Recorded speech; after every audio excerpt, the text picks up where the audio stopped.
sahabat sehat. Hari ini adalah tanggal 29 Oktober atau bertepatan dengan Hari Stroke Dunia. Dan menurut WHO atau World Stroke Organization bahwa 1 dari 4 orang akan mengalami stroke dalam hidupnya. Semoga kita bukan di antaranya. Berikut adalah bincang sehat dengan survivor stroke. Halo sahabat Neurofortis, kita ketemu lagi pada kesempatan ini. Pada hari ini saya Dr. Kondrat Pasaribu, spesialis saraf.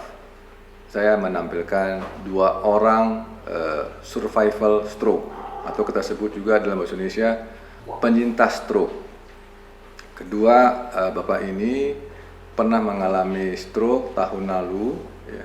Ada 1 orang yang Bapak Rianto justru awalnya koma dan Bapak Irianto awalnya ada pusing berputar, kemudian lemah pada satu sisi pada anggota geraknya. Kita bisa mulai dari Bapak Irianto dulu, Pak, ya? Iya, Pak. Bisa diceritakan, Pak, atau Bapak memperkenalkan diri dulu? Mana-mana aja dong. Ya. Saya Irianto, Pak. Iya. Irianto.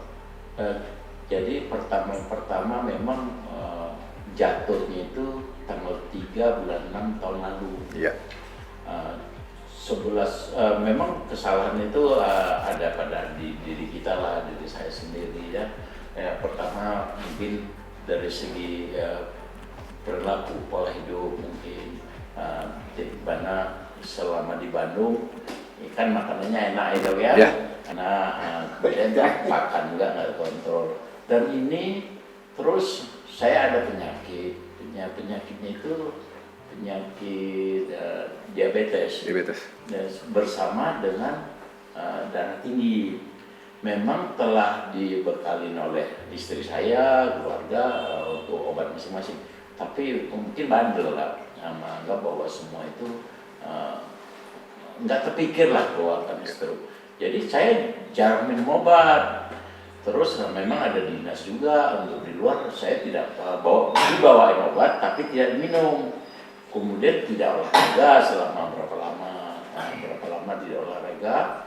Jadi terakhir stroke. Itu jatuhnya tanggal 3 bulan 6 tahun lalu dong.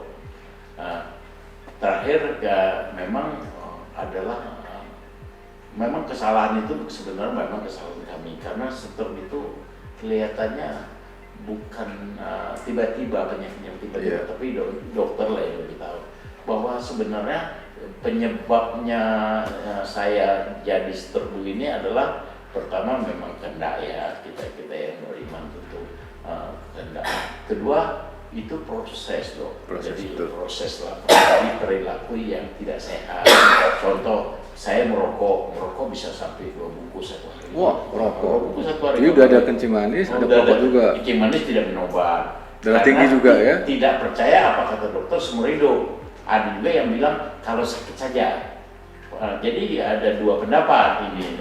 Nah saat ini apa udah percaya bahwa darah tinggi, diabetes harus minum obat ya? Jadi kesalahan itu, ya kesalahan. Saya nggak salahkan siapa-siapa.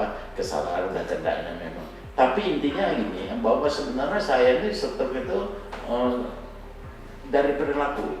Ya. Dari perilaku, yaitu perlu makan, olahraganya yang tidak teratur. Betul. Saya dulu suka waktu di Indonesia Timur, saya suka laut.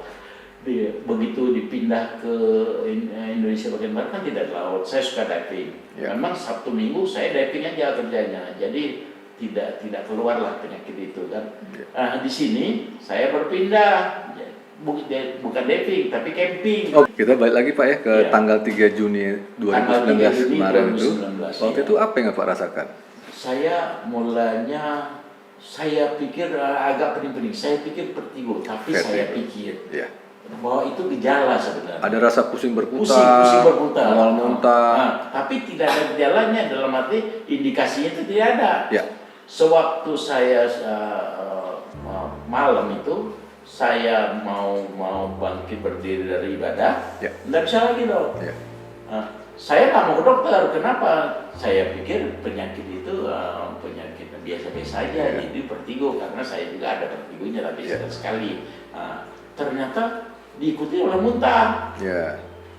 Baru saya ke dokter, ke rumah sakit. Di rumah sakit itu kita sebut rumah sakit A. Nah, itu dari keluarga saya membawa, baru saya mau ke rumah sakit A.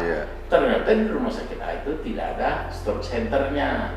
Kemudian ada liburnya juga, jadi memang udah ceritanya begitulah bahwa tidak bisa kita salahkan siapa-siapa. Nah, karena tidak ada stroke center, saya gejalanya kan bukan yang maafnya bukan kayak stroke umumnya. Pada umumnya dokter lebih tahu bahwa kami memang kelemahannya itu adalah tidak bisa jalan gitu kan. Tapi tidak tangan baik, semua baik, cuma separuhnya memang beda sebelah kanan dan sebelah kiri. Nah, terus kami dibiarkan dok, sekitar berapa jam lah lama, mungkin 10 jam ada berapa jam dibiarkan dok karena penuh, UGD-nya penuh, tidak ada stroke center, dokternya mungkin kurang karena libur kan dok, libur lebaran libur panjang dok, libur panjang pada saat itu.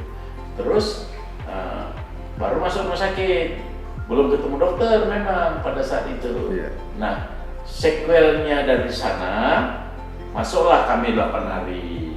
8 hari kan BPJS ya, 7 hari atau 8 hari. Terus ke dokter lah, suruh desa, barulah kita ketemu. Kita potong sebentar. Jadi pemirsa ya, sahabat Neurosportis, kita tadi dengar dari Bapak Irianto ya, bahwa Bapak ini ada pusing berputar. Ya, kemudian ada mual ya, mungkin juga ada sedikit muntah dan lemah. Jadi kita harus tahu gejala-gejala awal stroke itu apa. Ya, stroke itu ada 2 tipe, sumbatan dan perdarahan. Gejala awal dari stroke itu ya harus terjadinya mendadak dan serempak. Ada 3 gejala utama pada stroke, yaitu mulut mencong, bicara cadel, dan lemah anggota gerak sesisi. Itu adalah gejala utama dari stroke. Kalau pemirsa mengalami atau saudaranya atau temannya mengalami hal yang sama, itu adalah gejala stroke. Jadi kalau kita bicara stroke, kita bicara tentang golden period. Karena apa? Karena kita harus secepatnya mengatasi sumbatannya. Waktunya hanya pendek, 4,5 jam. Jadi Pak ini juga sebenarnya sudah cepat datang ke rumah sakit ya Pak Irianto, tapi karena keadaan tidak memungkinkan jadi agak terlantar. Jadi itu juga pelajaran bagi kita, kalau mengalami stroke akut, datanglah ke rumah sakit yang besar, yang ada fasilitas CT scan-nya atau MRI-nya, atau kalau tadi Pak cerita tidak ada stroke center-nya. Jadi carilah yang besar ya, sehingga kita bisa cepat menanganinya. Oke, bisa lanjutkan lagi Pak? Habis itu tapi sudah berarti saya tidak bisa jalan.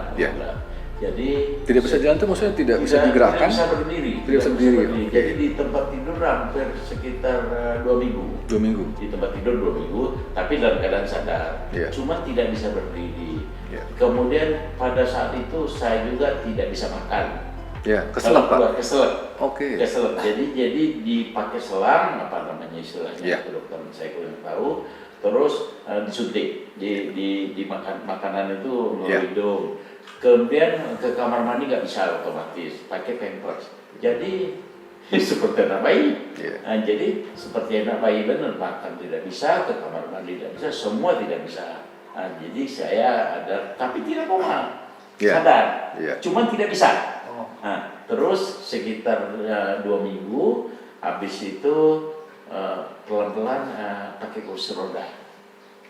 1 bulan sekitar gitu pakai kursi roda. Nah, pertemuan dengan dokter sudah selesai.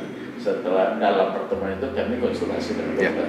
Jadi mula-mula mata saya 2 dong. Pandangan double. Pandangan 2. Kami berpikir keluarga dengan istri kita bahwa matanya kena. Sampai kami ke dokter mata juga. Semua lah, aku puntur, semua pengobatan biasanya begini. Kalau orang stroke itu kepingin sembuh cepat, Pak. Ternyata dokter yang ngasih tahu omong kosong. Nah, saya ingat sekali ya dokter bilang, oh bullshit kalau bilang cepet sembuh, nggak ada. Dari stroke itu memang perlu waktu lama dan perlu waktu kesabaran. Kesabaran bagi orang yang mendampingi kita, gitu. Karena agak sensitif kan dok ya, karena sakit loh. Sebenarnya ngasih tahu begini sama orang bahwa tolong sabar aja, karena kami itu sakit, badan kami sakit. Ya, hobi kami nggak bisa tersalurkan. Contoh, kami suka nyetir, nggak bisa. Kami suka makan, nggak bisa. Kami suka berpikir, nggak bisa. Semua nggak bisa. Ini timbulnya kesel gitu. Nah, yang jadi tumbal pasti yang paling dekat kan dok ya. Makanya nyonya juga bilang, apa ini lucu. Yang paling dekat justru datang. Bukan begitu. Karena terlalu dekat ya? Karena dekatnya itulah, kalau jauh kan nggak mungkin kita hantam. Orang lain kan pasti marah, dihantam, pasti istri. Jadi masuk kiri, keluar kanan aja. Syukur mudah-mudahan sama lah sampai sekarang bisa bertahan. Terus dok, kami pakai kursus sebulan. Setelah sebulan dengan latihan fisioterapi, latihan dari dokter juga yang disuruh-suruh berdiri, tapi intinya begini, kami ada pemikiran tidak ada obat untuk stroke, yang ada vitamin. Dikasih segala banyak obat, bahasa Indonesianya obat, sebenarnya isinya gampang, vitamin semua. Karena semua kan bisa diketahui dari Google kan, Mister Google kan berkuasa dia, tahu semua. Jadi semua itu vitamin. Oke, kita ikutin. Intinya latihan sesuai dengan saran dokter. Jadi fisioterapi juga di rumah sakit yang A itu, terus fisioterapi dengan dokter juga, dengan semua. Jadi semualah nasihatnya sama bersama, bahwa harus latihan, harus rajin. Bagaimana metodenya? Kami tanya dulu sama ahlinya, sama dokter, sama ahli fisioterapi, semua dikasih. Jadi sambil latihan, jadi 1 bulan meski suruh roda. Terus meningkat lagi dok. Meningkat pakai walker. Pakai walker sekitar 1 bulan. Walker itu jadi 4D, perjalanannya jadi 4. Kami belajar jalan lagi. Tapi semangatnya tetap, karena mau cepat sembuh. Kapan tapi hari itu kami bisa pakai walker kapan Pak? 1 bulan kursus. Berarti bulan 7, bulan 8, setelah bulan 8 sekitar gitu lah. Cukup cepat Pak ya? Cepat, karena tiap hari latihan, fisioterapi, mau latihan, semua latihan. Karena mau cepat sembuh dong. Nggak enak tinggal jadi orang sakit tuh nggak enak. Nggak enak, jujur aja tidak enak. Karena kita merasa bahwa kita kan sehat. Bahkan semua kolega menganggap bahwa kita tuh sehat. Ternyata gagal tapi stroke gitu. Makanya sampai sekarang gagal percuma saja karena stroke gitu. Jadi karena latihan, ikut perintah dokter, terus yang pendamping yang sabar, juga menjaga kita latihan, ya istri ya, tentu istri dan anak-anak. Terus 1 bulan kursi roda, meningkatlah jadi walker. Setelah 1 bulan walker, meningkat lagi, jangan pakai tongkat, baru berjalan pelan-pelan sampai sekarang dok. Gitu. Cuman ke normalnya dari dokter sendiri yang bilang, nggak bisa coba-coba. Kita terima dok. Jadi begitu nerima kenyataan bahwa kita nggak bisa cepat, kemudian berteman juga dengan lingkungan yang menerima kita, jadi terasa mudah. Kalau berbeda kondisi dengan kami, mungkin akan berbeda. Gitu, jadi pemirsa, kita udah dengarkan paparan dari Pak Irianto, cerita tentang perjalanan stroke-nya, melawan stroke-nya. Jadi saya ulang lagi, jadi stroke itu tadi ada 2, perdarahan dan sumbatan. Sumbatan itu pun bisa lokasinya ada yang disebut dengan daerah sirkulasi depan atau anterior dan sirkulasi belakang. Sirkulasi depan itu ya tadi yang saya sebut gejala utamanya adalah mulut mencong, bicara cadel, dan lemah anggota gerak sesisi. Nah, Bapak Irianto ini dia mengalami sumbatan di daerah belakang, di sirkulasi posterior. Ya, yang kena adalah daerah pons dan cerebellum. Sehingga gejala-gejalanya itu adalah rasa berputar yang kita sebut vertigo, terus pandangannya double Pak ya. Sulit nelan dan bicara cadel. Jadi Bapak ini pada saat awal ya, dia sebenarnya tidak datang terlambat, tapi kondisi atau keadaan saat itu yang tidak memungkinkan dia mendapatkan terapi yang baik. Pada saat ini sebenarnya untuk stroke tipe sumbatan itu kalau kita cepat datang pada jam window period, semua hal itu bisa teratasi. Tapi ya ini sudah berlalu. Ya kita bisa belajar dari pengalaman Pak Irianto bahwa walaupun terlambat, ternyata kesempatan itu masih ada. Ya. Saat ini stroke itu merupakan penyakit nomor 3 terbanyak di dunia setelah serangan jantung dan kanker. Dulu ya sampai tahun 2016 kita dari World Stroke Organization Pak, WSO, itu disebut 1 dari 6 orang risiko akan terkena stroke. Tapi tahun 2019 kemarin sampai sekarang ya dari WSO itu mengatakan 1 dari 4 orang mempunyai risiko untuk kena stroke. Berarti risikonya semakin naik. Ya dulu 1/6, sekarang 1/4. 1/4 itu 25%. Ya, dulu sekitar 15% sampai 17%. Sekarang udah 25%. Berarti meningkat. Kenapa? Karena sebenarnya risiko penyakit lain itu meningkat, serangan jantung, risiko orang kena darah tinggi dan kencing manis meningkat, sehingga risiko stroke itu akhirnya meningkat.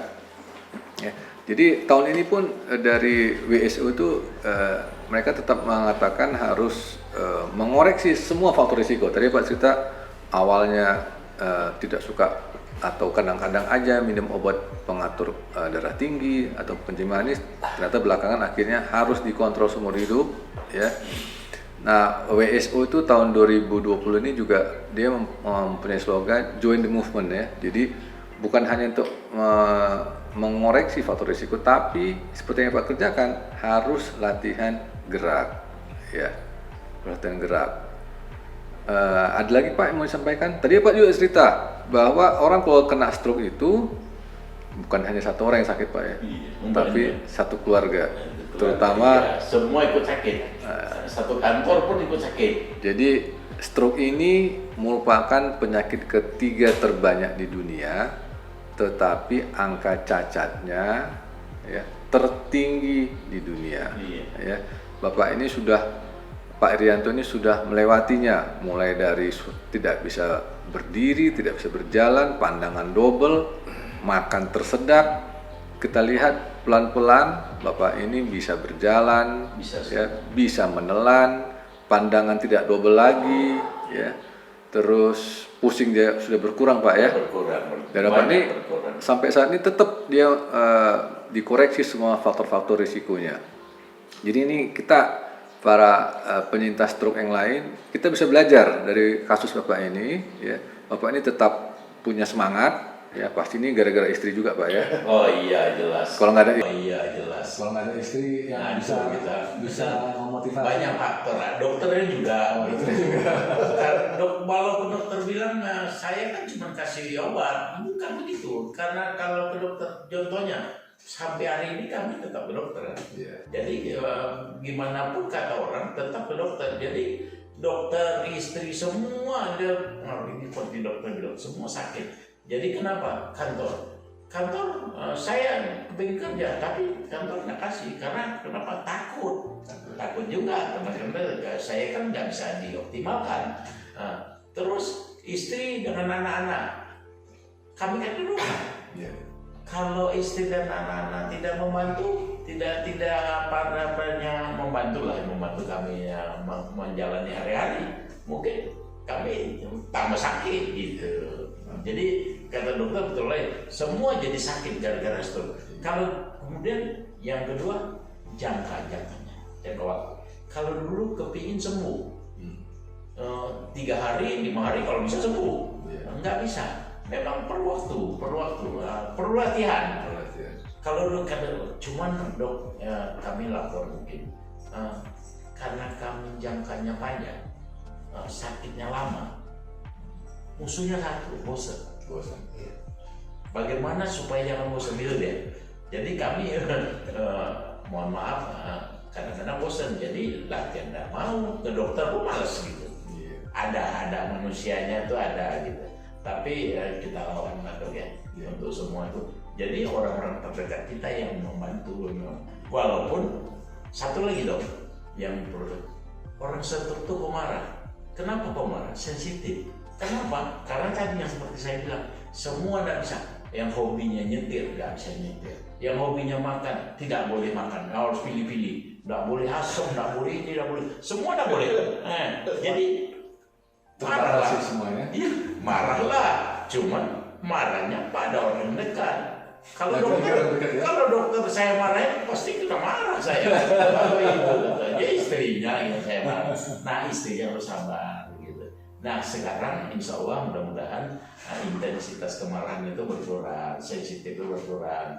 Tapi setelah 1,5 tahun lebih, mudah-mudahan tahun depan sembuh. Ya kami juga mohon bantulah di samping kita berdoa ya dok ya. Itu aja dok. Ada apa Pak? Sekedar tips atau saran atau apa penyemangat untuk para penyintas stroke yang lain? Kalau penyintas intinya kalau stroke itu bisa disembuhkan semua tergantung kita. Jadi kita juga harus semangat. Semua semangat. Kalau nggak semangat, banyak teman-teman kami mungkin bahasanya agak negatif. Biar profesinya tenaga medis pun, kalau nggak semangat habis. Jadi harus semangat. Kemudian harus didukung oleh semuanya. Ketiga kita juga harus gini, semangat itu dalam bentuk latihan, dalam bentuk vitamin, harus semangat. Dan setiap hari menghindarkan stres. Nah, yang pengalaman kami adalah bahwa stres itu kami dulu berpikir dalam arti sempit, bahwa stres itu hanya kantor, hanya marah. Ternyata lihat lampu merah itu stres. Lampu merah. Karena di sini kan paling banyak lampu merah. Tiap lampu merah stres. Bayangkan aja kalau 10 kali stres, 10 kali marah. Nah, makanya tidak boleh nyetir. Bukan kami tidak bisa nyetir, kami masih bisa nyetir. Tapi nyetir itu banyak sekali membuat kita emosi. Nah itu diketahui dari dokter-dokter dan di tenaga medis setelah kami kena gitu, bahwa jangan stres. Jadi kita komunikasikan ke istri, ke anak, kemana ke kiri kanan, bahwa saya sakit stroke, harus terima. Kedua, latihan. Ketiga, hindari pola hidup yang negatif. Itu cukup, itulah mungkin tipsnya dok. Yang paling utama satu lagi adalah kalau kena gejala stroke, ya seperti kata dokter, bahwa stroke itu harus disosialisasikan, bahwa semua orang akan tahu, semua orang harus tahu bahwa ini stroke. Nah semuanya kan kita kan agak ditanya ya, syukur pada pemerintah juga bahwa BPJS itu menanggung semua rumah sakit bekerja sama dengan BPJS. Kenapa mesti untuk penanganan pertamanya harus rumah sakit yang lengkap seperti kata dokter. Nah jangan kita bergambling, ambil resiko di situ, jangan. Karena itulah yang tadi seperti kami sampaikan. Kalau bisa, semua sakit bagus. Kalau bisa, kalau boleh. Kedua, kita tahu itu stroke. Jangan dibiarkan, ada golden period-nya kata dokter. Saya kesalahan saya lewat itu dan tidak manfaatkan itu karena melawan, karena tidak tahu stroke. Padahal pengalaman istri saya membawa jarum. Menurut YouTube, jarum itu pun disuntikan di ujung jari, di telinga untuk anti stroke. Tapi karena tidak tahu gejala stroke, percuma aja jarum itu dibawa itu bertahun-tahun di dompetnya, percuma saja karena tidak tahu stroke gitu. Tapi kalau kita kenal dengan dokter, misalnya dokter bertahun-tahun dulu kita kenal, mungkin kami tahu bahwa stroke itu begitu. Jadi takut kami menanya sama dokter-dokter. Ada sahabat-sahabat juga di sana, di tempat kami itu ada dokter tenaga medis juga. Tapi kami tidak berani tanya karena biasanya orang Indonesia kematian sakit nggak bertanya. Udah sakit baru bertanya. Gitu. Nah itulah. Jadi kalau boleh cocok jawab. Jadi kami mendukung bahwa stroke itu harus diketahui oleh semua orang.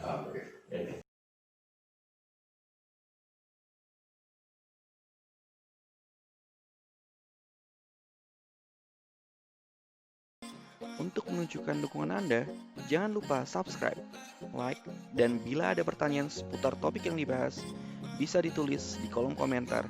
Hatur nuhun.